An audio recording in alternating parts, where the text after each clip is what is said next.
Hello friends, welcome to my channel Bekhabar India. जैसा कि आप सब अच्छी तरह से जानते हैं कि सुशांत सिंह मामले में रिया चक्रवर्ती की गिरफ्तारी हो चुकी है और उनसे पूछताछ भी हुई थी। और उस पूछताछ में रिया ने ड्रग्स की बात को कबूल किया था कि वह ड्रग्स लेती हैं। और इन्हीं सवाल जवाब में रिया ने एनसीबी और सीबीआई को ये भी बताया था कि कई सारे बॉलीवुड के सेलिब्रिटीज़ हैं जो ड्रग का सेवन करते हैं। जी बिल्कुल, जो ड्रग्स लेते हैं। जब रिया ने ड्रग्स की बात कबूल की थी तो उसके आधार पर जो एनसीबी और सीबीआई है उन्होंने रिया को गिरफ़्तार करके भायखला जेल में भेज दिया था 14 दिनों के लिए। लेकिन अब रिया की जो गिरफ़्तारी की जो अवधि है, जेल में रहने का जो समय है, वो बढ़ाकर कर दिया गया है 6 अक्टूबर। और 2 बार रिया के जो वकील हैं वो भी रिया को ज़मानत दिलाने की कोशिश कर चुके हैं, लेकिन दोनों ही बार कोर्ट ने रिया की जो सुनवाई है, जो रिहाई है, उसको खारिज कर दिया है। और जैसा कि आज रिया की कोर्ट में सुनवाई होनी थी तो आज बारिश के कारण उस सुनवाई को टाल दिया गया है।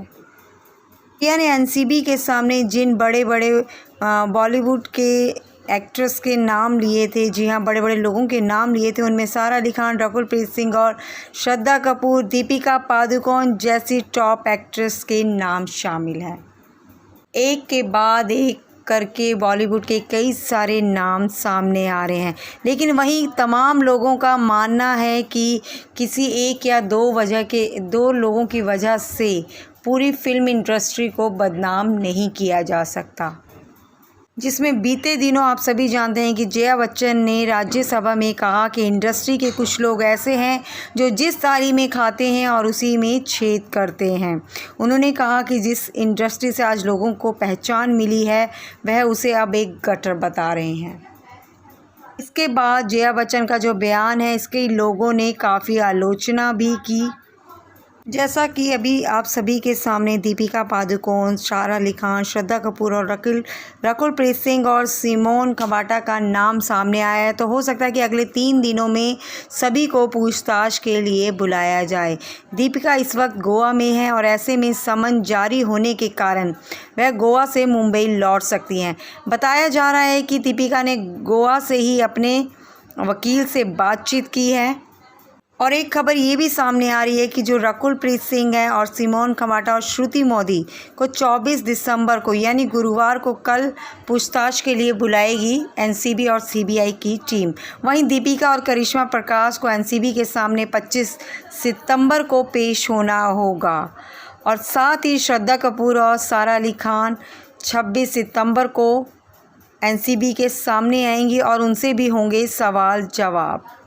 और सबसे बड़ी दिलचस्प बात ये रहेगी कि एनसीबी दीपिका और करिश्मा दोनों से 25 सितंबर को पूछताछ करेगी, क्योंकि ड्रग चैट में दीपिका ने अपनी मैनेजर करिश्मा से ही ड्रग्स मांगे थे।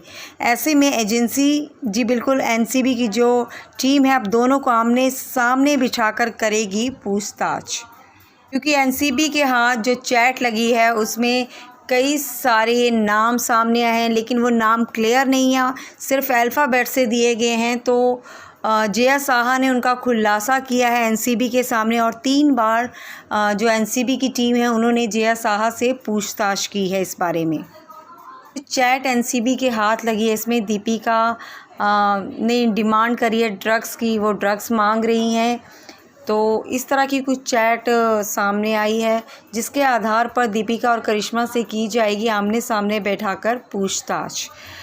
तो अब देखना ये होगा कि आखिर ये जो चैट है ये इसमें कितनी सच्चाई है, और जब इनसे क्रॉस क्वेश्चंस किए जाएंगे तो ये किस तरह के जवाब देंगी।